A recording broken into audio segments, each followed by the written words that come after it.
자, 오늘은 이스라엘 제3성전 재단 봉헌과 트럼프, 그 다음에 이란, 그 다음에 시리아 동태라고 하는 이런 제목을 가지고 지난 1년 동안 세상이 어떻게 변했는가, 또 근래에 어떤 일들이 이스라엘에서 일어나고 있는가, 이런 내용을 여러분과 함께 잠깐 공유하기 위해서 이 시간을 지금 갖습니다. 저와 여러분이 성경 말씀 많이 읽어요. 성경은 우리에게 구원을 주시는 구원의 메시지를 담고 있는 그런 책입니다. 뿐만 아니라 하나님의 인류 경영 역사를 담고 있는 책이에요. 그래서 성경은 예언을 담고 있습니다. 예언은 앞날을 내다보는 거, 앞날에 무슨 일이 생기겠다 하는 거, 이런 걸 가르쳐 주는 게 예언이에요. 그래서 예언의 핵심은 뭐냐 하면 인류를 구속할 구속자 예수 그리스도, 메시아에 대한 것이 예언의 이제 핵심입니다. 자, 그럼 메시아가 결국 사람의 몸을 입고 이 땅에 사람으로 이제 와야 되니까 이 메시아를 내는 그와 같은 민족이 필요한 거예요. 그 민족을 우리가 보통 유대 민족이다, 아니면 이스라엘 민족이다, 유대인이다, 이제 그렇게 이야기를 합니다. 네, 그래서 아브라함과 이삭과 야곱의 하나님, 그 하나님을 이제 표현할 때 아브라함과 이삭과 야곱의 하나님, 그 얘기는 아주 간단하게 얘기하면 유대인들의 하나님이다, 그런 얘기예요. 유대인들의 하나님. 창세기 3장 15절에 하나님께서 이 타락한 인간들을 구속하시기 위해서 여자의 씨를 주신다, 이렇게 이제 말씀하시고, 그리고 신약 성경으로 와서 갈라디아서 4장 4절에서 5절 말씀 가서 보면, 그러나 충만한 때가 이름에 하나님께서 자신의 아들을 보내사 여자에게서 나게 하시고 율법 아래 있게 하셨나니, 이것은 율법 아래 있는 자들을 구속하시고 또 우리가 아들로 입양되게 하려 하심이라. 충만한 때가 오게 되니까 창세기 3장 15절에 그 말씀을 이루시기 위해서 자신의 아들을 하나님이 보내셔서 여자에게 나게 하신다. 그래서 여자의 씨를 주신다고 하는 게 이렇게 신약 성경에 들어와서 예수 그리스도를 통해서 이제 성취되는 그런 내용이 이제 성경에 기록이 되어 있습니다. 그래서 예수님이 오셔서 33년 반 정도의 삶을 사시고, 특별히 맨 마지막 3년 반 공생에 사시면서 메시아라고 하는 사실을 입증을 하고 했지만, 결국 이스라엘이 예수님을 거부하고, 그래서 예수님께서 다시 오시는 예수님의 재림, 이때 유대인들이 예수님을 맞아들이게 된다는 그런 말씀이 마태복음 23장에 이제 기록이 되어 있습니다. 성경 가서 보시면 재림에 대한 예언이 굉장히 많습니다. 재림에 대한 예언, 이 예언들 가운데 특별히 이스라엘의 회복에 대한 그런 예언, 이런 게 이제 굉장히 많아요. 여기 구약 성경은 39권으로 되어 있습니다. 39권인데 이사야서부터 말라기까지 거기 17권이 있어요. 그 17권을 우리가 대언서라고 이야기해요. 대언서, 이사야 대언자부터 시작해서 말라기 대언자까지 대언서가 있어요. 17권이. 그 17권 대언서에서 줄기차게 외치는 내용이 뭐냐? 이스라엘이 재림의 때에 회복이 된다는 거예요. 이스라엘이 재림의 때에 회복이 된다는 이야기가 이사야서부터 말라기까지 구약 성경 한 3분의 1에서 3분의 1, 한 40% 정도 차지하고 있는 그 내용의 주 내용이 뭐냐? 이스라엘이 회복된다는 겁니다. 다시 돌아온다는 거예요. 그래서 이스라엘의 회복, 이런 거에 대해서 여러분이 에스겔서 37장, 8장, 9장 이런 데 이제 가서 보시면 아주 정확하게 그런 내용들이 이제 기록이 돼 있고, 그 말씀에 따라서 이스라엘이 지금 회복이 돼 있습니다. 그래서 1948년 5월에 여러분 아시는 것처럼 이스라엘이 순식간에 나라를 이제 건국을 했어요. 그래서 많은 사람들이 이스라엘이 저렇게 나라를 건국하고 그랬으니까 여호와 하나님을 굉장히 잘 섬기겠구나, 이렇게 생각하는데 실상은 그렇지 않습니다. 거의 대다수 저 유대인들 저기 가 있는 사람은 무신론자예요. 불신자예요. 그냥 명목상으로만 안식일을 지키는 종교적 그러한 의미로서의 그와 같은 예식을 지키는 그런 사람들이지, 예수님도 믿지 않고 여호와 하나님도 믿지 않는 그런 사람들이에요. 그래서 요 근래에까지 랍비들이 그리스도인 지도자들하고 이야기하면서 우리는 예수라고 한 저 사람을 메시아로 인정하지 않는다. 우리 유대인들이 기다리고 있는 메시아가 있다. 이렇게 공공연하게 지금도 그렇게 이제 이야기를 하고 있습니다. 자, 그러면 메시아가 오면은 반드시 있어야 될 게 있어요. 무엇이 있어야 되냐? 말라기 3장 1절 이제 가서 보시면 만군의 주가 말하노라. 보라, 내가 내 사자를 보내리니 그가 내 앞에서 길을 예비할 것이요. 또 너희가 구하는 주, 그 메시아가 갑자기 자신의 성전에 임하리니 곧 너희가 기뻐하는 언약의 사자라. 보라, 그가 임하리로라. 이렇게 기록이 되어 있어요. 그러니까 메시아가 오면은 반드시 뭐가 있어야 되냐? 메시아의 성전이 있어야 되는 거예요. 그러니까 메시아하고 성전은 뗄래야 뗄 수가 없어요. 그러니까 이스라엘 사람들이 이걸 분명히 기억하고 있고, 또 특별히 이스라엘에 돌아간 그 사람들 가운데 정통파 유대인들이 있어요. 그 정통파 유대인들이 이 말씀에 따라 메시아가 이제 오려고 하면 반드시 성전이 있어야 된다는 겁니다. 성전. 그래서 성전 건축을 이스라엘 전체 국민들도 원하고 있고, 성경 말씀에 따라서 여기 정통파 이스라엘 사람들이 성전을 세워야 되겠다, 건축을 지금 희망을 하고 있습니다. 왜 이것이 필요하냐? 레위기 23장에 가서 보시면 이스라엘 백성에게 하나님께서 주신 7가지 명절이 있습니다. 그 7가지 명절 중에 어느 면에서 가장 중요하다, 지금까지도 할 수 있는 그런 명절은 속죄일이라는 명절이에요. 속죄일. 그래서 이스라엘 사람들의 달력으로 7월 10일에 대제사장이 온 민족을 위해서 뿌리는 것과 같은 피를 가지고, 그리고 지성소에 1년에 딱 한 차례 들어가서 피를 뿌려서 본인뿐만 아니라 이스라엘 모든 사람들의 죄를 민족적으로 이렇게 정결하게 하는 그와 같은 일을 하는 때가 속죄일이에요. 속죄일. 그걸 하려고 하면 성전이 있어야 되는 거예요. 근데 아시는 것처럼 AD 70년에 로마의 티투스 장군이 이제 와서, 그래서 예루살렘을 완전히 초토화시키고 그날 100만 명을 죽였습니다. 그렇게 하면서 예루살렘 성전을 완전히 이제 파괴 이렇게 시켜버리기 때문에 AD 70년부터 지금까지 그날 한 2000년 동안 이스라엘 백성은 속죄를 받지 못하고 있는 거예요. 속죄. 굉장히 답답한 거예요. 이스라엘 사람들 입장에서는 매해 속죄를 민족적으로 받아야 되는데 그날 2000년 동안 속죄를 받지 못해요. 자, 그렇게 하니까 성전을 빨리 지어야, 그래야 구약 성경에 나와 있는 대로 속죄일을 지키고 이렇게 해서 민족이 속죄를 받을 수 있다, 이런 생각을 하고 있는 겁니다. 자, 그러면 이거 하려면 뭐가 있어야 돼요? 이걸 하려면 땅이 있어야 되는 거예요. 성전을 지으려면 땅이 있어야 되는 거예요. 그런데 아시는 것처럼 그냥 아무 땅이나 지을 수가 없잖아요. 성전은 지어야 될 땅이 있어요. 그 땅, 여러분이 아시는 것처럼 아브라함이 자기 아들 이삭을 바치려고 했던 그 모리아산, 그 모리아산을 나중에 다윗 왕이 여부수 족속 아라운와 그 타작마당을 이렇게 사면서, 그래서 그것이 성전터가 되고, 그리고 결국 성경 말씀에 있는 대로 솔로몬이 아브라함이 아들을 바치려고 했던 그 모리아산 바로 거기에다가 주의 성전을 지었다, 이렇게 이제 기록이 되어 있습니다. 그러니까 다른 데는 못해요. 이스라엘의 땅이 이렇게 있어도 그런 데는 성전을 못 지어요. 반드시 어디에 지어야 되냐 하면 이 모리아산이 있는 거기에다가 이제 갖다 지어야 되는 겁니다.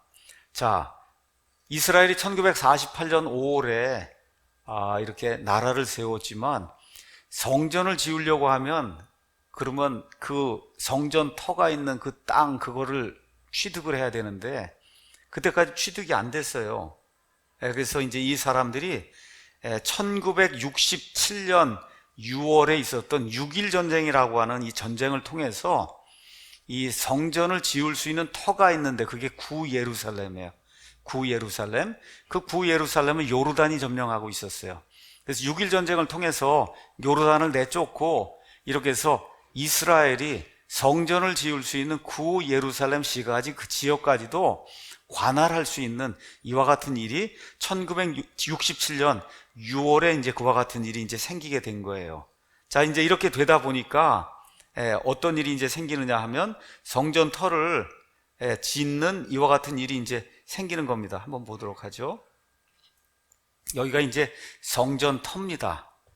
뭐 여러분 뭐 그림을 보셔서 이슬람의 이 바위돔 사원이라든지 이런 거 이제 다 보셔서 알고 있겠지만, 대다수 이제 뭐 전통적인 그런 그 견해에 따르면 여기 이슬람 사람들 저 사원이 있는 이 바위돔, 바로 여기가 솔로몬이 성전을 지은 모리아 산이다, 이제 이렇게 생각을 하고, 뭐 지금도 많은 사람들이 여기가 성전을 지을 터라고 지금까지 뭐 전통적으로 그렇게 내려왔기 때문에 이걸 우리가 보통 성전 산이라고 얘기해요. 그러니까 높은데 이렇게 불쑥 이렇게 튀어나온 데 있기 때문에 영어로는 템플 마운트라고 이야기를 하고, 우리나라 말로 해석을 하면 그냥 성전 산이라고 하는데, 이 성전 산을 드디어 1967년에 이스라엘 백성이 이제 차지하게 됐어요.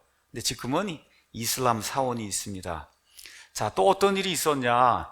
자, 이스라엘 사람들은 예루살렘을 수도라고 그렇게 해서 계속해서 주장을 해왔는데, 1948년 5월에 이스라엘이 건국이 된 이래로 다른 나라 사람들은 수도로 인정을 안 하는 거예요. 여러분 이해하시겠죠? 이게 우리나라 수도입니다, 이렇게 이제 하고, 그러면 딴 사람들이 오케이라고 인정을 하고, 그러면 어떻게 해야 돼요? 수도에다가 다 대사관을 줘야 될 거 아닙니까? 그렇죠. 우리나라 지금 서울에 뭐 대사관들이 다 몰려 있잖아요. 그렇죠. 거기가 수도기 때문에. 그래서 모든 이 외국과의 이런 일이 이루어져야 되는데 이게 이루어지지 않은 거예요. 그래서 모든 대사관들이 예루살렘에다가 이렇게 빌딩을 지을 수가 없고 해서 테라비브라고 하는 그 도시에다가 이렇게 대사관들을 짓고, 거기서 이제 외국과의 그 업무를 모든 걸 이제 본 거예요.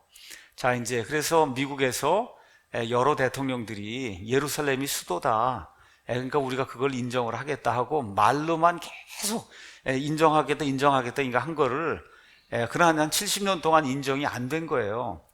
이런 가운데 이 트럼프라고 하는 그런 대통령이 이제 여러분 아시는 것처럼 나타나갖고, 그래서 지난해 바로 요 2017년 바로 요 12월 딱 1년 전에 전 세계 사람들을 놀라게 하는 그런 발표를 하게 된 거죠.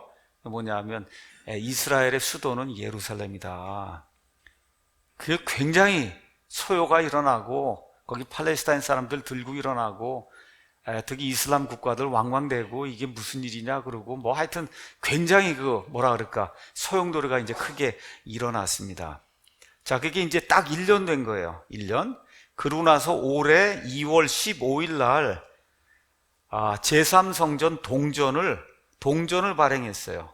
이 제3성전이라고 하는 거, 이 동전, 이걸 누가 발행했냐면 이스라엘에 지금 산헤드린 공회가 있습니다. 여러분 사도행전 이런 데 가서 보시면 공회에 나오죠. 이렇게 예수님도 잡아 죽이고 했던 그게 공회예요. 또 사도 바울이라든지 또 이렇게 베드로라든지 이렇게 잡아가서 이렇게 유대인들의 관례대로 행하지 않는다고 해서 처벌 내리고 하는 그와 같은 그 유대인들의 종교적인 그런 의미의 최고 법정도 되고 뭐 최고 집행기관도 되고 이런 데가 이제 산헤드린입니다. 근데 지금 산헤드린이 있어요. 지금 이스라엘에.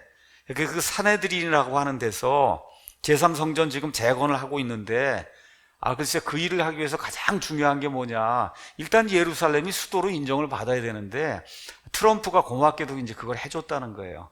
이걸. 그래서 동전을 발행했어요. 그래서 동전의 뒷면에는 여기 있는 것처럼 템플 코인, 제3성전을 짓겠다고 하는 이 템플이 나와 있고, 이 동전의 앞면에는 가서 보시면 두 사람의 얼굴이 나와 있습니다. 그래서 저쪽 안쪽으로 들어가 있는 사람은 고레스 대왕. 지금부터 한 2539년, 40년 뭐 이렇게 좀 전에 유다 사람들 포로 생활하고 있었잖아요. 이렇게 될 때 바빌론을 멸절을 시키고, 그리고 메데 페르시아 왕국이 이제 생성이 되면서 거기 제1대 왕으로 고레스라고 한 사람이 유대 사람들 원하는 다 돌아가라, 이렇게 해서 칙령을 내린 그런 일이 여러분 성경에 기록된 거 아시죠?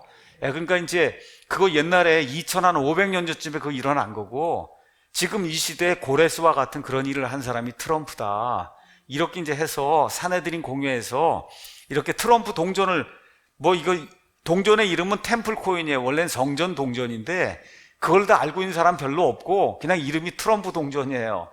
트럼프 동전으로 이렇게 이제 해서 주화를 이제 발행을 했습니다. 주화를. 그래서 이 사람들이 예루살렘이 이스라엘의 수도라는 선언과 함께 독립 70주년, 올해가 독립 70주년입니다. 우리나라 건국 70주년이고 이스라엘은 독립 70주년이에요. 그래서 5월 14일 날 미국 대사관을 예루살렘으로 이전하기로 트럼프가 이제 발표를 하고, 그러니까 말 그대로 트럼프 기념 주화를 이스라엘의 사내들인 공회에서 만들어 준 거예요. 그래서 이 20살 이상이 되는 유대인 남자들이 성전세를 내야 됩니다. 그 성전세 성경 가서 보시면 반세겔이라 그랬어요. 여러분 지금 이스라엘에 이제 가시면은 이스라엘 사람들이 쓰는 돈이 있어요. 우리나라는 돈의 단위가 뭐예요? 원이잖아요. 이스라엘 사람들 지금 쓰는 돈의 화폐 단위가 세겔이에요. 세겔. 지금도 세겔을 쓰고 있어요, 이스라엘 사람들이. 그래서 성전세 반세겔 가치를 가지고 있는 동전을 이렇게 만들어서 뒷면에는 제3성전, 그 다음에 앞면에는 고레스하고 그 다음에 트럼프 이 두 개의 얼굴을 이제 새겨서 이렇게 동전을 만들어 놨습니다. 자, 성전은 솔로몬 성전이 있고, 그 다음에 바빌론 포로 생활 갔다가 다시 돌아와서 이렇게 만든 스룹바벨 성전이 있어요. 이 스룹바벨 성전이 초라했는데 그거를 예수님 당시 헤롯 왕이라는 사람이 나타나서 아주 웅장하게 그렇게 만들었어요. 그럼에도 불구하고 헤롯 성전이라고 얘기를 안 하고 이스라엘 사람들은 스룹바벨 성전이라고 얘기해요. 그게 두 번째 성전이에요.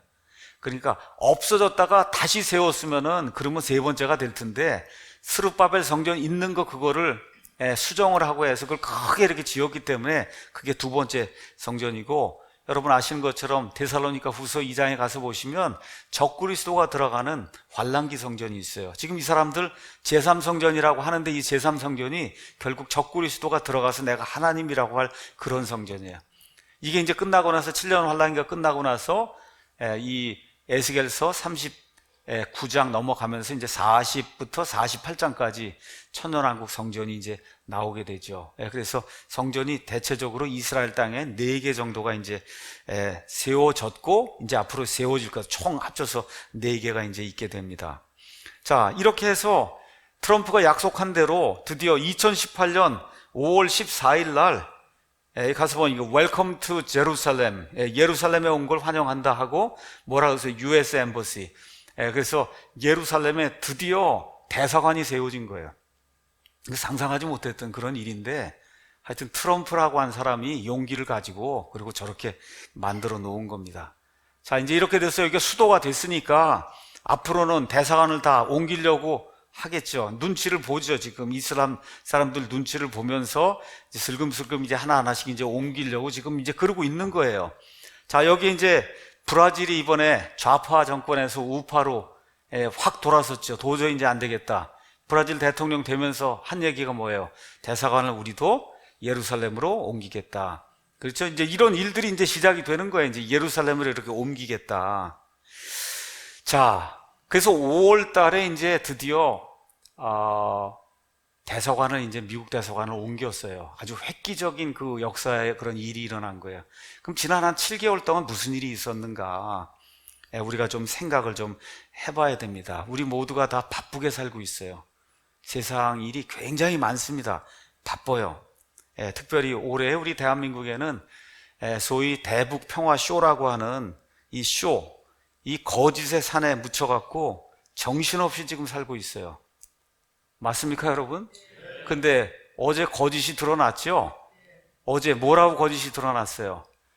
이 김정은이가 이야기하는 한반도 비핵화는 북한의 비핵화가 아니고 뭐라 그래요? 미국이 먼저 핵무기를 다 제거하고 그렇게 해서 이 한반도에 핵무기가 없도록 만드는 게, 그게 북한 사람들 얘기예요. 그게 우리가 얘기한 비핵화였다. 어제 그렇게 발표한 거예요. 그러니까 여태까지 문재인 대통령이 헛수고한 거다. 지금 뭐 북한의 비핵화를 한다 그래갖고 그냥 쫓아가서 미국 가갖고 뭐 한다 그러고 다 했는데, 그 결국 그러니까 미국에서 뭐라 그래요? 여기 문재인 정권이 책임져라. 지금 그렇게 나오고 있는 거예요, 지금. 지난 1년 동안 한 게 그거 한 겁니다. 이 대북 평화쇼, 이거 하는 가운데 뭐 통일이 오는 건 줄 알고 사람들이, 여러분 통일 그렇게 안 옵니다.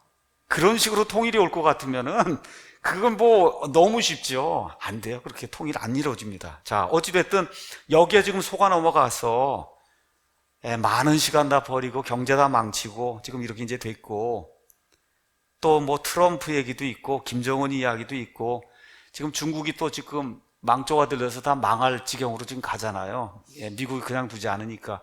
뭐 중국 그런 문제가 있죠. 그다음에 물가 계속 오르죠. 취업 떨어져 갖고 사상 최대 지금 실업자 지금 생기고 있죠. 안 되잖아요. 뭐 먹고 사는 거 어려워지고 있죠. 이렇게 하다 보니까 그냥 이거 하루하루 살면서 이거 어떻게 해결해야 되겠다. 대다수 사람들이 거기에 이제 몰두하고 있어요. 그건 나쁜 거 아니에요. 살다 보면 그거 해야 됩니다. 그런데 다 중요한 일인데, 문제가 뭐냐.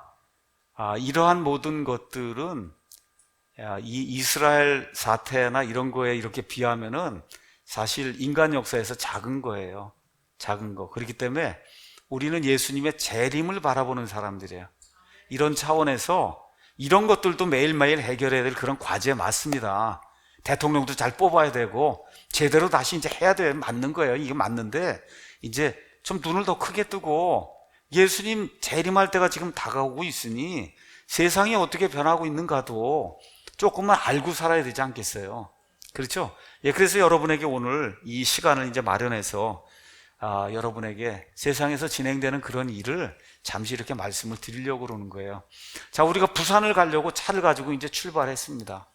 그럼 어떻게 해요? 가면서 계속 내비 보시죠? 얼마나 남았나, 뭐 어떻게 됐나, 뭐 했나 해서 가면 이제 부산이 다 왔구나, 이렇게. 그렇게 하잖아요. 그럼 왜 자꾸 보는 거, 왜 자꾸 보는 거예요? 안심이 되잖아요. 이제 거의 다 왔구나. 거의 다 왔구나. 그렇듯이 지금 이스라엘과 이거 돌아가는 이런 일들을 이렇게 쭉 보면은 어떻게 예수님 재림이 한 발자국, 한 발자국 실질적으로 더 이루어지고 있구나. 이렇게 하면 어떻게 되는, 우리의 기쁨이 되는 거예요. 우리가 뭐 특별히 할 수 있는 건 없습니다. 그럼에도 불구하고 세상 돌아가는 것들도 우리가 좀 이렇게 좀 깨닫고 살아야 된다. 기억하셔야 됩니다. 이 땅이 아무리 좋은 것 같아도 여기가 끝이 아니에요. 여기가 끝이 아니에요. 많이 살아봐야 80년. 여기 뭐 대다수 보니까 50 다 넘으신 것 같은데 이제 뭐 많이 사셔야 이제 30년. 그렇죠? 저도 60이에요. 만 60 이제. 그럼 뭐 많이 살아야 얼마 더 살겠어요? 남자 평균 수명이 80이라는데. 그렇잖아요. 그러니까 여기 영원히 살 때 아닙니다. 이게 영원히 살 때가 아니에요. 우리가 영원히 살 그와 같은 그걸 이야기하는 거잖아요. 우리가. 그러니까 그런 차원에서 영원히 살게 되는 그런 때, 이런 것들이 오는 거에 대해서 조금 신경을 쓰면서 살아야 되는 게, 우리가 부산 종착지를 가려고 하면 거기 신경 쓰고 살잖아요. 내비 계속 보듯이. 그 우리가 가서 살게 될 그 종착지, 이거에 관련된 그런 소식이 지금 어떻게 되고 있는가, 이거를 내비게이션 보듯이 우리가 좀 보면서 살아야 세상에 어려움이 있고 해도 어떻게 해요? 이걸 기쁨으로 극복하면서 우리가 나갈 수 있다는 거예요. 자, 그래서 이것을 위해서 늘 염두에 둬야 될 게 뭐냐? 이스라엘, 그 다음에 이슬람, 그 다음에 미국, 러시아, 요 네 개만 잘 보고 있으면 되는 거예요. 다른 거 없어요. 이스라엘, 그 다음에 이슬람, 그 다음에 미국, 러시아. 이렇게 이제 하니까 국내 이런 거 어디에서 뭐가 일어났다 맞다 그거 그렇게 중요하지 않습니다. 어떻게 외국 뉴스와 세계가 어떻게 돌아가고 있나, 이쪽을 시간을 내셔서 가끔씩 이제 보셔야 돼요. 그래서 오늘 지난 7개월 동안에 일어났던 몇 가지 중요한 사건들만 여러분에게 이제 말씀을 드리도록 하겠습니다. 자, 먼저 가장 큰 사건 중에 이제 하나가 2018년 5월 8일 미국의 트럼프 대통령이 이란 핵 협정을 폐기하기로 선언을 했습니다. 이거 아주 굉장히 큰 사건이에요. 굉장히 큰 사건. 이스라엘과 관련해서 대단히 큰 사건이에요. 제가 뭘 기억하라 그랬어요? 이스라엘, 이슬람, 그 다음에 러시아, 그 다음에 미국. 그렇죠? 이게 다 포함이 된 게 이란 핵 협정 포기예요. 이와 함께 포괄적 공동행동개혁으로 유예해왔던 이란에 대한 경제적 이런 제재를 부활하겠다, 이렇게 이제 발표를 했어요. 자, 이란 핵 문제는 잠시 이제 말씀을 드리면, 이란의 한 반정부 단체가 2002년 8월 이란이 비밀리에 우라늄 농축 시설 이거를 만들어서 가지고 있다. 이런 걸 폭로하면서 이제 시작이 됐고, 오랫동안 여러분 북한 뭐 이란 이런데 이게 정상적인 국가가 아니에요.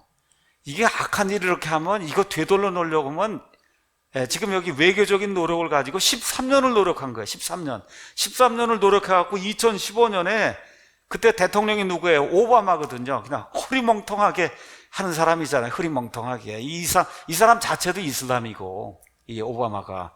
그러니까 이게 이란에게 유리하게, 이란에서 그냥 몰래 이렇게 빼갖고 이렇게 해서 핵무기를 개발할 수 있도록 그냥 흐리멍텅하게 이걸 만들어 놓은 거예요. 이 이란하고의 핵 협정을 만들어 놓은 거예요. 이렇게 이제 돼서 결국 2015년 7월에 미국, 영국, 프랑스, 독일, 러시아, 중국 등 6개국과 이란 사이에 협정을 이제 체결했습니다. 그래서 이란은 핵 개발 포기하고 나머지 6개국은 이란 경제 이 제재하는 거 이거 해제한다.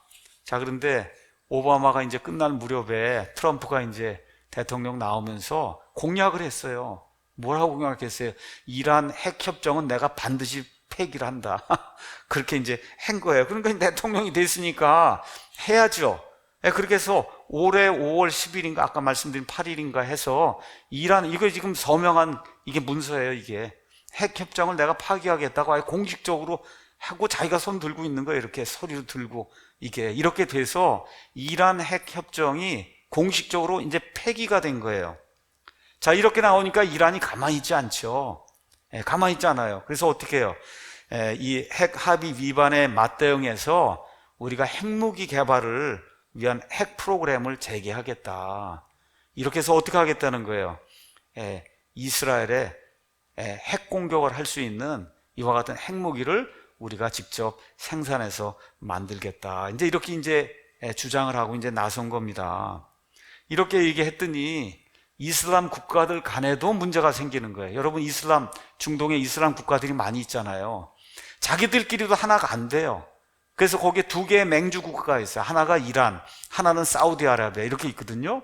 그러니까 사우디아라비아가 또 힘들다는 거. 왜냐하면 이란이 핵을 개발하면 이스라엘 향해서만 쏘는 게 아니에요. 사우디도 쏜단 말이에요. 이게 자기네 그 이슬람 전체를 자기네가 맹주 국가가 돼서 다 다스려야 된다 이렇게 하고 사우디, 쿠웨이트 할 거 없이 반대하는 데는 다 갖다 쏘는 거예요. 이란이. 그러니까 사우디아라비아도 뭐라고 그래? 우리도 자체 핵무기를 개발하겠다. 이렇게 이제 나오는 겁니다. 이렇게 되면 결국은 중동 전쟁뿐만 아니라 이슬람 안에서도 커다란 이런 전쟁이 이제 생기게 되니까 여러 나라들이 지금 고민 중에 있어요. 이걸 또 어떻게 해결해야 되겠냐. 이스라엘도 가만히 있어요? 네타냐후 수상이 뭐라 그래요? 누구든지 이스라엘 공격하면 우리는 7배로 보복을 할 거다. 지금 이렇게 이제 나오고 있는 거예요. 그게 지금부터 7개월 전에 2018년 5월에 트럼프가 이란과 핵 협정 이거 파기하면서 지금 저 중동 저 문제가 지금 저렇게 이제 발생하고 있는 겁니다. 자, 어떤 게 또 이제 있었냐? 엊그제 있었던 거예요. 2018년 12월 19일에 트럼프 대통령이 갑자기 누구도 생각지 못하는데 트위터에다 또 올린 거예요. 뭐라고 올렸어요? 우리는 IS와의 이슬람 국가, IS와의 전쟁에서 승리했다. 이제 나라를 위해 싸우다 목숨을 잃은 병사들의 가족에게 소식을 알리는 일, 이게 매우 슬펐다. 이 IS하고 뭐 싸우다 보니까 몇 명이 죽고 그러지 않습니까? 그렇죠? 이제 이렇게 되니까 이제 우리나라 군대 다 철수할 그런 필요가 있다 해서 이 시리아에서 2,000명 정도 주둔하고 있던 이 미국 군인을 빼겠다. 이제 이렇게 이제 해서 시리아 주둔 미군의 전원 철수를 갑자기 발표를 한 거예요. 그것도 갑자기. 이렇게 이제 발표하다 보니까 신문에 나온 그대로 터키, 시리아, 미군 뭐라 그래요? 철수 환영. 그러더니 제일 먼저 환영한 사람이 푸틴이에요. 제가 어디 보라 그랬어요? 이스라엘, 그 다음에 이슬람, 러시아, 그 다음에 미국 이렇게 보라 그랬잖아요. 이게 다 지금 미국, 푸틴은 러시아, 터키, 시리아, 이란 다 이게 이슬람이잖아요. 그렇죠? 그럼 여기에 지금 제일 어려움 당하는 나라가 또 어디겠어요? 지금 이 군인 빼오면 이스라엘이잖아요. 거기 항상 그렇게 엮는 거예요. 미국, 러시아, 이슬람 국가, 그리고 이스라엘 이렇게 이제 엮이는 거예요. 어쩔 수 없이. 자, 그래서 트럼프 대통령의 시리아 파견군 철수 결정으로 가장 큰 혜택을 보는 그런 나라가 어디냐? 터키입니다. 터키. 아주 공식 환영 논평을 이제 냈어요. 그 다음에 또 누가 환영하겠어요? 지금 시리아 지금 다스리고는 독재자가 하나 있어요. 아사드라고 해서 화학무기까지 사용해서 사람 죽이는 말 그대로 아주 악한 독재자가 있어요. 그 시리아 대통령이 환영한다 그러고, 또 누가 환영한다 그랬어요? 푸틴. 너무 좋죠. 이제 뭐 미국이 다 빠져나가면 자기네가 다 거기 컨트롤 할 수 있으니까 너무 좋은 거예요. 그렇죠? 이렇게 되고, 또 이슬람 국가도 거기 거의 다 멸망당해서 이제 존재할 수 없게 되는데 갑자기 미군을 뺀다 그러니까 또 이슬람 국가도 환영 이렇게 하는 거예요. 다 환영하는 그런 일이 생긴 거예요. 이렇게 됐더니 프랑스나 영국 이런 데서 즉시 비판했죠. 아니, 지금 이거 미국만 이거 빼고 그러면 안 된다. 이게 동맹국들이 다 같이 가서 이거 한 거지. 물론 미국이 많이 했지만 아무 상의도 없이 뭐 동의 절차 이런 것도 없이 갑자기 군인을 빼면 어떻게 되냐. 그 다음에 여러분 아는 것처럼 여기 쿠르드족이라는 게 있어요. 그렇죠. 저 시리아 북쪽 여기 터키 있는 쪽이 쿠르드족. 이 쿠르드족을 가장 지금 많이 이렇게 압제하고 있는 나라가 어디냐면 터키거든요. 터키. 근데 미군이 빠져나가면 쿠르드족은 또 엄청나게 많이 죽게 생긴 거예요. 그렇죠? 이제 이렇게 되니까 우리 영어로 패닉 상태가 됐다 그러잖아요. 그러니까 쿠르드족은 패닉 상태가 되고, 터키, 뭐 시리아, 러시아, 뭐 이란 이런 싱글벙글하게 되고, 지금 이스라엘도 초긴장 상태가 되고, 이게 지금 12월 19일 날 일어난 겁니다. 12월 19일 날. 이렇게 됐더니 미국의 매티스 국방장관이 나 이제 더 이상 못하겠다. 대통령이 도대체 이게 뭐 하는 거냐. 그래서 이렇게 해서 사임 발표를 했어요. 이게 지금 이 사람이 사임 발표 이렇게 돼서, 하여튼 어쨌든 또 이 중동 이 지역에 하여튼 좀 어려움이 지금 또 생기고 있어요. 이게 중동 이렇게 나오면 항상 여러분 이걸 기억하셔야 돼요. 예수님 재림 전에 7년 전쯤 이렇게 전에 에스겔서 38, 39장에 나오는 곡과 마곡의 전쟁이 있다는 거, 이걸 꼭 기억하셔야 됩니다. 왜 제가 그 얘기를 했느냐? 곡과 마곡의 전쟁은 다른 거 없어요. 저쪽에 러시아가 뒤에서 다 대든지 하여튼 군대를 이끌고 오고, 이스라엘 중심 해서 그 옆에 있는 이슬람 국가들이 일시에 이스라엘로 몰고 들어오는 이런 전쟁이 곡과 마곡의 전쟁이에요. 그러니까 이런 것들을 이렇게 염두에 두지 않을 수가 없어요. 이런 일들이 뭐가 어떻게 돼갖고 하여튼 터지면은 러시아가 가만히 있지 않습니다. 러시아가 어떻게 하든지. 러시아 입장에서는 가장 중요한 게 뭐냐? 부동항을 얻어야 돼요. 겨울철에도 얼지 않는 항구를 얻어야 되는데 없는 거예요. 이게 어디 지중해까지 나와야지만 이게 가능한 거예요. 그래서 우리나라도 어디죠? 블라디보스토크 이제 해서 어디 이 북한으로 자꾸 내려오려고 그러니까 이 부동항을 얻기 위해서 그렇게 해야만 해군이고 뭐고 해서 전 세계를 지배할 수 있는 뭘 이제 하게 되니까 계속 팽창을 하려고 하는 그런 상황이 이제 있는 겁니다. 그러니까 이런 것도 이렇게 보면서 이슬람, 러시아 뭐 이렇게 되고 이러면 이게 곡과 마곡의 전쟁 이쪽으로 이게 귀결이 되는구나, 이렇게 이제 한번 보면 좋습니다. 자, 이제 이스라엘에서 일어난 일을 여러분에게 좀 말씀을 드리도록 하겠습니다. 이것도 언제 일어났냐? 12월 10일 날 일어난 거예요. 이제 한 2주 정도 된 거예요. 이스라엘에는 하누카라고 하는 그런 명절이 있어요. 이 하누카 명절이 끝나는 마지막 날이 12월 10일이었는데 산헤드린 공회가 70개국 대표들을 초청해서, 그래서 뭘 했냐? 제3성전에 사용이 될 제단 봉헌식을 거행했어요. 제단 봉헌식. 여러분 아직 성전은 짓지 못했는데 일단은 제단이라도 우리가 먼저 봉헌해야 되겠다. 그렇게 해서 이 통곡의 아시죠?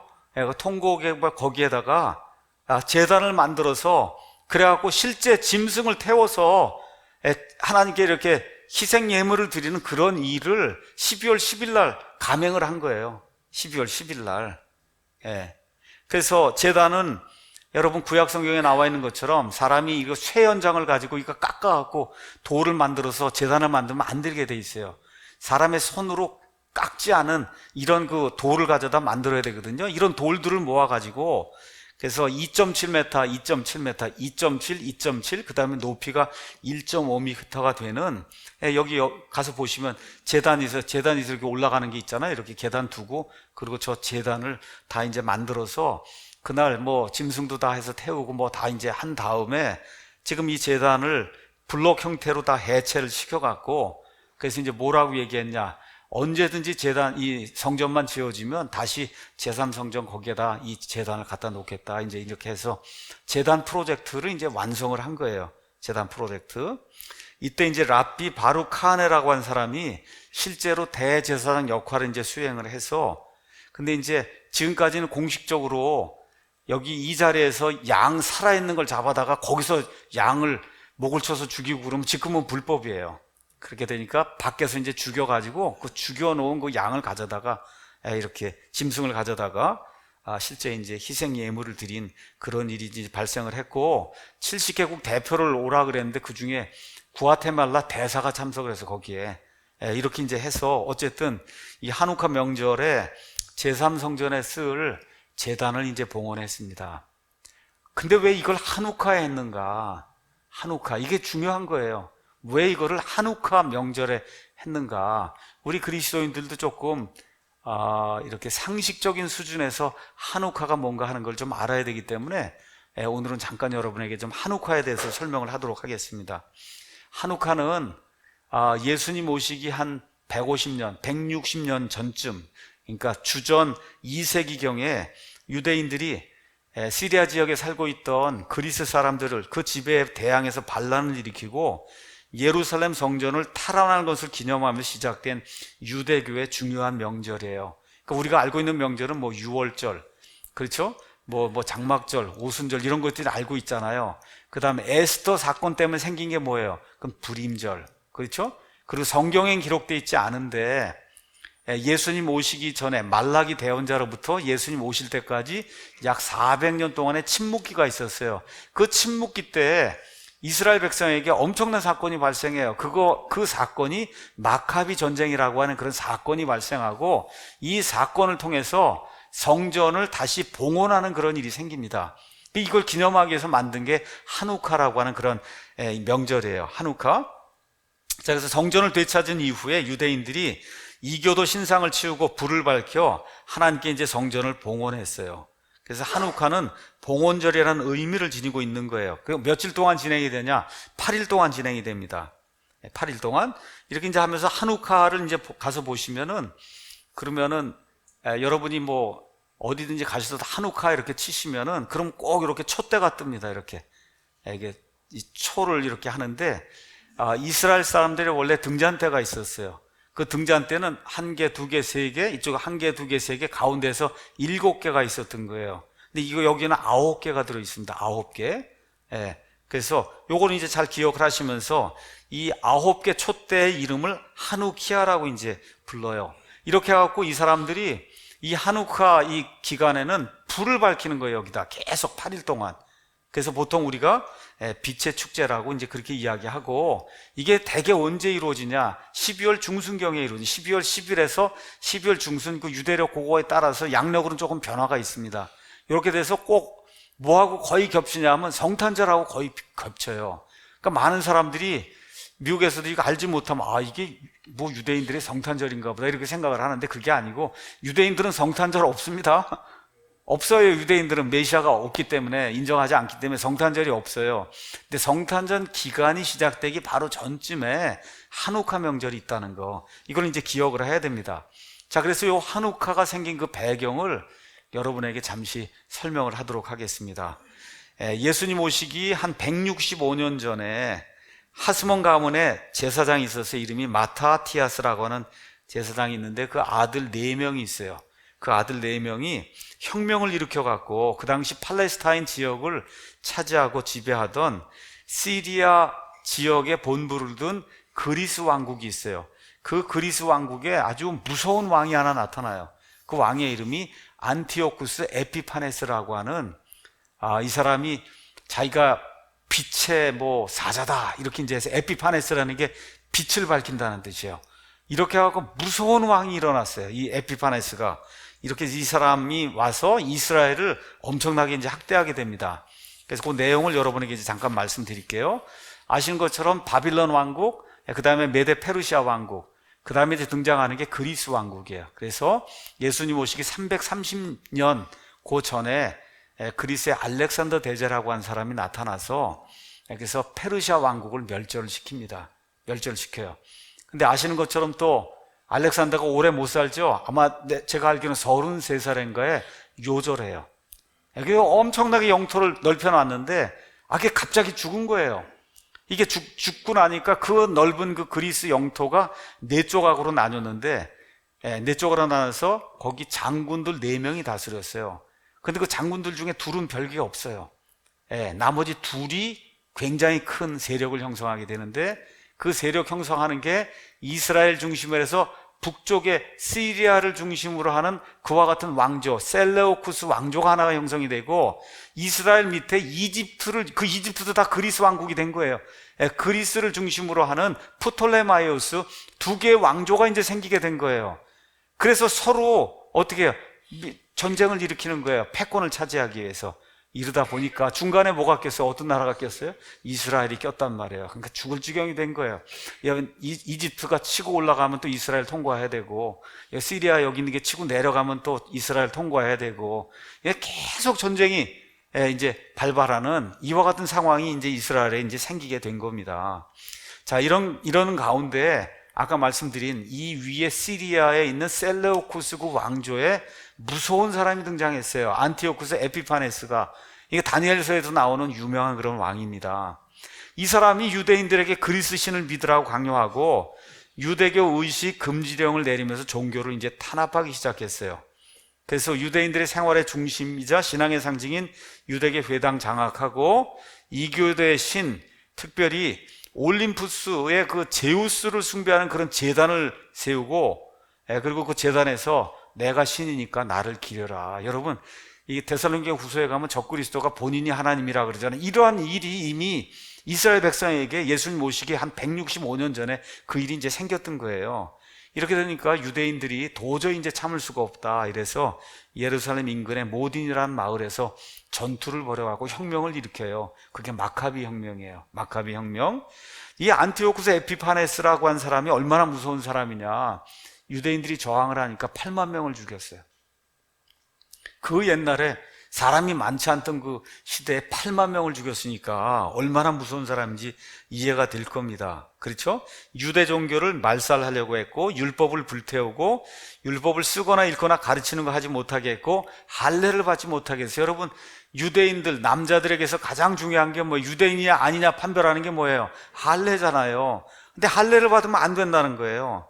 할례를 누가 행하면 어머니는 사형에 처하고 젖먹이는, 할례받은 젖먹이는 목매달아 죽이는 이러한 그 악한 일을 안티오쿠스 에피파네스가 이제 하게 된 거예요.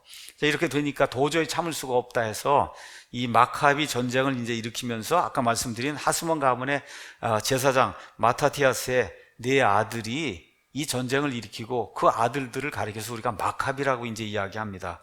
그래서 반란군이 이 시리아 이 군대하고 싸워서 결국은 어떻게 했냐? 승리해서 예루살렘 성전을 이제 탈취하고 그 안에 에피파네스가 세워놓았던 이 이교도 신상, 형상 이런 거 다 치우고, 이 에피파네스가 얼마나 악독하냐? 예루살렘 그 성전 거기에다 돼지를 갖다가, 이스라엘 사람들이 제일 이게 싫어하는 그게 돼지잖아요. 그래서 돼지 피를 갖다 붓고 하는 이와 같은 그 악한 일을 저질렀단 말이에요. 이제 이렇게 이제 하면서 결국 성전한테 모든 거 다 치우고 하나님께 성전을 다시 이제 봉헌하면서 축제를 열어서 이제 기쁨을 나누게 됐어요. 자, 그래서 이 일을 한 사람 중에 가장 대표적인 게 마타티아스의 셋째 아들 유다, 이렇게 이제 해서 유다 마카비를 기리는 이와 같은 그 문서들이 이제 발견이 됩니다.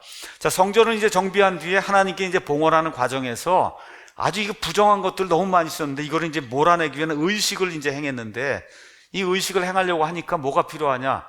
여기 이 촛대가 이제 필요했던가, 불을 밝히는 그와 같은 일이 이제 필요했던 거예요. 그래서 여러분, 원래 아까 가지가 7개 있는 그거를 유대인들은 메노라라고 불러요. 그 촛대, 등잔대 이름을 메노라, 7개가 있는 거. 그래서 메노라를 이제 찾아가 거기 불을 붙이려고 했는데, 이방인들이 손을 대지 않은 순수한 기름만을 사용하려고.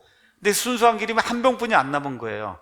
그 한 병을 가지면 하루뿐이 못 쓴다는 거예요. 불을 하루밖에 불이 나오지 않는 거예요. 근데 이 탈무드나 이런 데 기록을 가서 이제 보면 제사장이 일단 급하니까 그 메노라에다 기름을 붓고 그리고 이제 불을 피웠다는 거예요. 불을 붙였다. 그리고 이제 깨끗한 기름을 다시 만들려면 8일이 더 있어. 기다려서 올리브를 짜갖고 그래갖고 이걸 만들어야 되는데, 근데 이상하게도 하루치밖에 안 된 그 기름이 8일 동안 불빛을 냈다는 거예요. 8일. 그래서 이거를 8개를 만들어서 8일 동안 이거를 하는 거예요. 이게 8개가 된 거예요. 8개가 되고 왜 가운데 하나가 더 있어야 이게 대칭이 되잖아요. 그래서 9개를 만들고, 이 9개 있는 요 놈은 이 8개 불을 붙이는 그런 촛대로 이걸 사용해서 이렇게 해서 이 전체 9개를 이렇게 불을 비치는 이와 같은 그 하누카 축제를 지금부터 한 2165년 전에 여러분 그렇게 이제 이해를 하시면 되는 겁니다. 자, 이제 이렇게 해서 하누카라고 하는 게 유대인들이 가는 데마다 하누카 명절을 지키는 이와 같은 일들이 이제 생기게 됐습니다. 자, 그러면 하누카는 뭐 하는 거냐? 성전을 봉헌하는 거예요. 다른 거 없어요. 성전을 빼앗겼어요. 이교도들이 와서 돼지 피를 부었어요. 뭐 제우스 신상을 갖다 세웠어요. 그래서 이게 지저분해지고 이렇게 한 걸 어떻게 해요? 다시 다 싹 치워버리고, 그리고 성전을 하나님께 다시 봉헌한 거예요. 그게 하누카예요. 하누카의 의미예요. 그래서 이름이 성전 봉헌절이에요. 우리 요한복음 10장 22절에 우리 개혁성경은 수전절이라고 그랬어요. 수전절이 뭐 틀린 건 아니지만 하여튼 어쨌든 성전 봉헌절이 맞는 거예요. 우리 킹잼 성경에 있는 대로 성전을 다시 봉헌한 거예요. 성전을. 자, 그러니까 이번에 제단을 언제 봉헌했다고요? 성전 봉헌절에 봉헌한 거예요. 다른 날 한 게 아니라 성전 봉헌절에 봉헌했다. 다시 말씀드려, 2165년 전에 안티오쿠스 에피파네스가 이렇게 그냥 회파했던 그 성전, 이거를 다시 이제 봉헌했잖아요. 그날 바로 우리가 앞으로 이제 제3성전이 세워질 텐데, 그거를 미리 연습도 하고 이렇게 하는 그런 차원에서 요 한우카가 끝나는 바로 이날 제3성전에 사용이 될 이 제단을 우리가 봉헌하는 거다. 요런 의미를 가지고 다른 날이 아니고 한우카 요 명절에 이제 제단을 이제 봉헌하게 이제 된 겁니다. 봉헌이 끝난 다음에 여기 70인, 봉헌이 끝난 다음에 산헤드린 공의에서 12월 19일 날, 며칠 전이죠. 또 하나를 발표한 거예요. 그 뭐냐 하면은, 이 사람 누군지 아시죠? 니키 헤일리 전 UN 대사, 미국 UN 대사 니키 헤일리. 이 미국 전 UN 대사를 70개 국가 기구의 그 명예의장으로 임명하겠다고 위촉장을 만들어서 또 이 사람이 이제 가져다 준 거예요. 이 사람한테. 이 70이 유대인들에게 굉장히 중요해요. 이 사람들이 이제 해석에 따르면 이집트로 내려갈 때 그 이스라엘 자손의 수가 70이었다. 그래서 70이 중요한 거고, 또 이분들은 창세기 10장에 가서 보면 노아의 자손들이 나오는데, 노아의 자손들이 70민족이 됐다는 겁니다. 70민족. 그 다음에 탈무드 가서 보면 장막절에 이런 걸 기념하기 위해서 수소를 70마리를 드렸다는 거예요. 그러니까 이번에 이 사람들이 하면서 70개 국가 대표를 이렇게 모아다가 이 일을 한다는 거는 결국 온 인류를 대표하는 그런 사람들 데려다 한다는 그런 의미예요. 근데 그 일을 하기 위한 임시 명예의장으로 니키 헤일리를 이제 임명을 한 거예요. 이 사람 가서 보니까 전통적인 미국인 같진 않죠. 인도 사람하고 미국 사람하고의 혼혈합니다.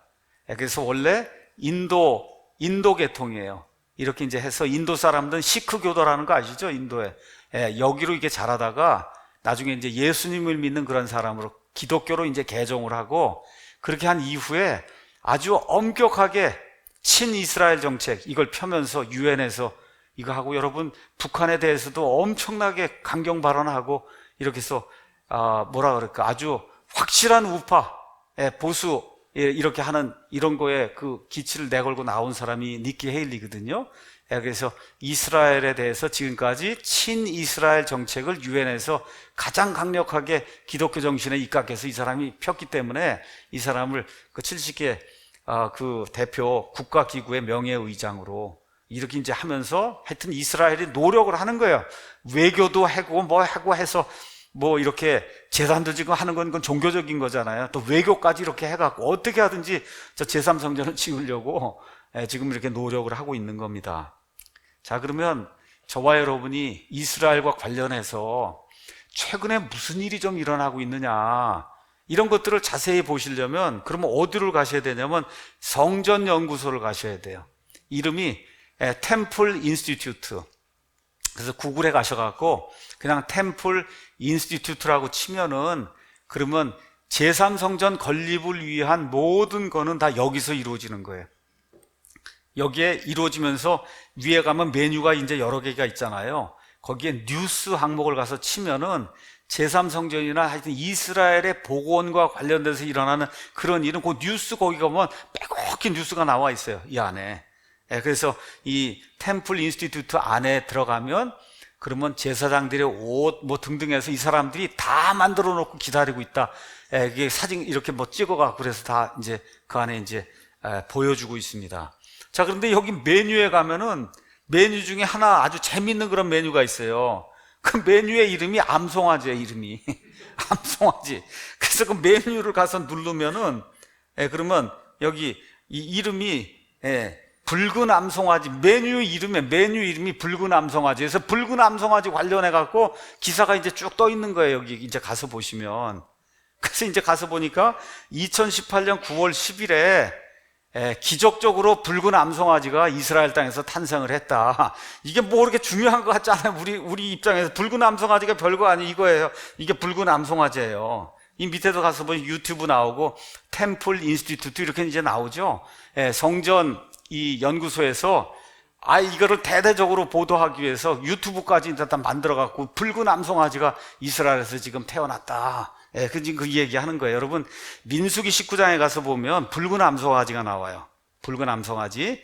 이 붉은 암송아지는 시체로 인해 부정하게 된 이런 사람을 정결하게 하는데 이런 데 사용하는 게 붉은 암송아지예요.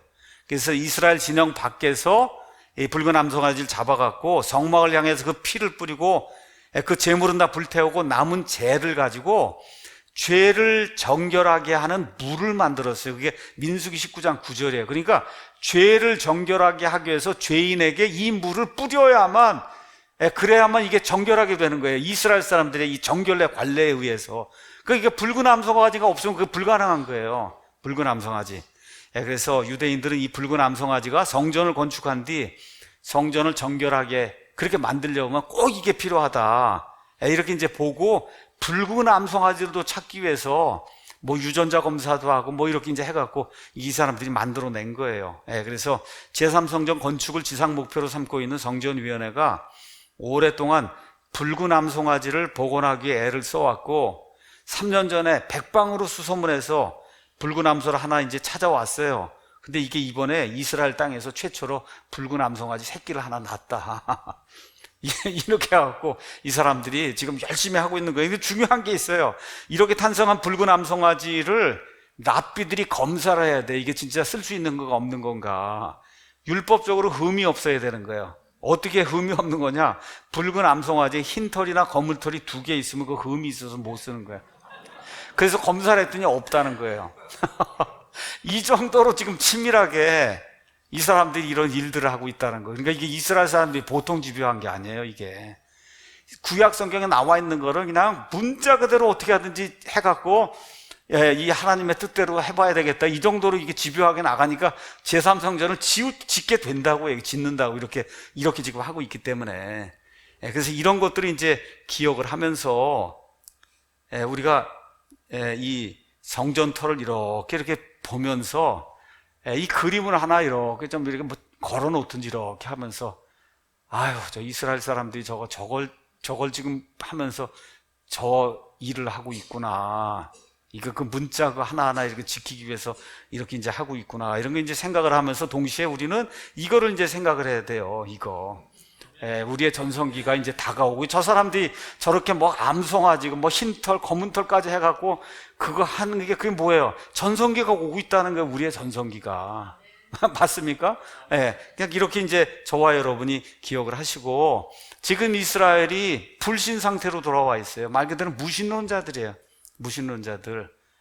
그래서 세계 최대의 동성애 축제가 지금 테라비브에서 열리고 있을 정도로 현 시대의 소돔과 고모라가 이스라엘입니다, 여러분. 딴 데가 아니고 이스라엘에 이 정도로 악한 일들을 스스로 이렇게 자양하고 있는 그런 국가가 이스라엘이에요. 그래서 이 이스라엘 사람들 자기 힘으로 뭐가 다 되고 이렇게 해서 뭐 자기 힘으로 나라를 지킬 수 있다고 지금 착각에 빠져 있거든요. 근데 사람 힘으로 못 고쳐요, 저거를. 이건 너무 고집이 세니까. 그러니까 하나님이 뭘 마련해 놓으셨어요? 창세 이후로 한 번도 없었던 대환란을 마련해 놨잖아요. 그렇죠? 예레미야 30장에 나오는 야곱의 고난의 때를 마련해 놨어요. 그 고난의 때 어떤 일이 생기느냐? 스가랴서 13장 8절 9절 가서 보면 주가 말하노라. 그 온 땅, 이스라엘 온 땅에서 그 안에 3분의 2는 끊어져 죽고 3분의 1만 남는데 이 3분의 1도 그냥 남는 게 아니에요. 내가 그 3분의 1을 불 가운데로 지나게 하고 은을 정죄하듯 그들을 정죄하며 금을 단련하듯 단련한다는 거예요. 그러니까 여러분, 금을 단련해야만 찌꺼기가 없어지듯이 이 대환란, 창세 이후로 한 번도 경험해보지 못한 그 극심한 환란을 통해서 결국은 이스라엘이 손들고 하나님 앞에 나올 수밖에 없도록 하나님 만든 거예요. 만든다는 거예요. 그렇게 되니까 그들이 내 이름을 부르리니 내가 그들의 말을 들으며 또 말하기를 그것은 내 백성이다 그렇게 할 거고, 그들은 말하기를 주는 내 하나님이시다 하고, 맨 마지막에 마태복음 23장 맨 끝절에 기록이 되는 것처럼 주의 이름으로 오시는 이여 하고 예수님을 맞아 드리는, 그러면서 예수님께서 이 스가랴서 14장에 가서 보시면 올리브산에 강림하시잖아요. 그렇죠? 이런 일들이 이루어지는 거예요. 자, 그래서 이런 일들을 이제 보면서 제가 이란 좀 보라 그랬고, 러시아도 좀 보고, 시리아도 보고, 이스라엘도 보고, 미국이 무슨 일 하고 있는가, 이런 것들을 이렇게 쭉 이렇게 이제 보면서 한 걸음 한 걸음 주님의 재림이 가까이 다가오고 있고, 하나하나가 더, 이번엔 재단 봉헌까지 했으니까 한 발자국 더 나간 거잖아요. 또 암송아지까지 찾았다 그러니 한 발자국 더 나간 거예요. 그러니까 하나하나 그 구약에 있는 것들을 이렇게 이루기 위해서 이렇게 나가는 이러한 시점에 우리가 이제 살고 있기 때문에 이런 걸 보면서 며칠인가 이렇게 생각하면 안 된다. 며칠 나로나 이거 안 되는 거예요. 어떤 분이 어저께인가도 뭐 저한테 묻더라고. 예수님 오실 날이 얼마쯤 되는지 그거 좀 얘기 좀 해줄 수 없냐고. 그러더라고요. 그래서 제가 그게 뭐가 그렇게 중요하냐. 오시는 거는 여러분 확실히 정해진 거예요. 근데 여러분 걱정한다고 아니면 두려워하고 염려한다고 올라가지 못할 사람이 올라가고 올라갈 사람이 못 올라가는 거 없습니다, 여러분. 뭐만 하시면 돼요. 오시는 거 확실하니까 지금 이 시간은 내가 해야 될 일만 하면 되는 거예요. 내가 해야 될 일, 우리 교회가 해야 될 일만 하면 되는 거예요. 그러면 올라갈 사람 올라가는 거예요. 맞습니까? 뭐 걱정할 게 뭐가 있어요. 그렇게 이야기를 했어요, 제가. 그래서 이제 김이 빠지는가 보더라고. 그분이 뭐 저한테 무슨 그 얘기를 하더라고. 뭐 하루가 1000년 같고 1000년이 뭐 하루 같은데 6000년이 지났으니까 6일 다 지나서 이제 오실 날이 얼마 안 남은 거 아니냐. 그걸 좀 동의를 해달라 그래서 글쎄 뭐 그렇게 볼 수도 있지만 그런 걸 뭐 동의하고 뭐 그러느냐. 그게 그냥 여러분이 그렇게 생각하면 그렇게 믿어라. 나도 뭐 그렇게 생각하는 게 틀렸다고 얘기하지 않는다. 성경이 그렇게 얘기하기 때문에 가까이 온 건 사실이지만 그걸 가지고 날짜를 세고 이렇게 하는 일은 그거 유치한 거 아닙니까, 여러분? 그렇잖아요. 유치하잖아요. 그러니까 예수님 안에만 있으면 돼요. 예수님 안에서 저와 여러분이 어떻게 돼야 되냐, 요걸 생각하셔야 돼요. 주께서는 자신의 약속에 대해 어떤 사람들이 더디다고 생각하는 것 같이 더디지 아니하시며 오직 우리를 향하여 오래 참으사 모두 회개에 이르기를 원하신다. 그러니까 아직 회개하지 못한 분이 있으면 회개해야 되고, 구원받은 이후에도 성화의 삶에서 부족한 게 있으면 회개해야 된다는 거예요. 그러나 주의 날이 밤에 도둑같이요. 여러분, 도둑같이 오는데 알 수 있어요? 그날에는 하늘들이 큰 소리와 함께 사라지고 원소들이 뜨거운 열에 녹으며 땅과 그 안에 있는 모든 일이 불태워진다. 결론이 11절에 그런즉 이 모든 것이 해체될진데 너희가 어떤 사람이 되어야 마땅하겠느냐.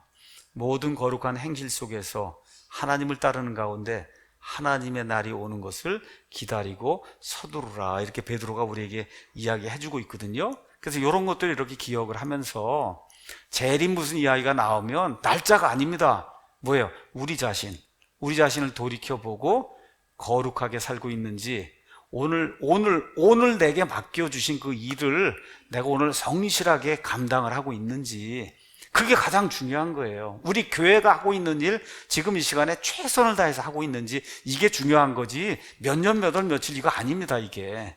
이런 것들 기억하면서 오늘 제가 이 중동 이스라엘과 관련해서 지난 1년 동안 일어났던 그 일들, 중요한 거 몇 가지라고 말씀드렸으니까 좀 더 깨끗하고 거룩한 그런 삶을 살기 위해서 성령님의 도우심을 받아 노력하는 우리 모두가 되기를 예수님의 이름으로 축원합니다. 기도하고 마치겠습니다.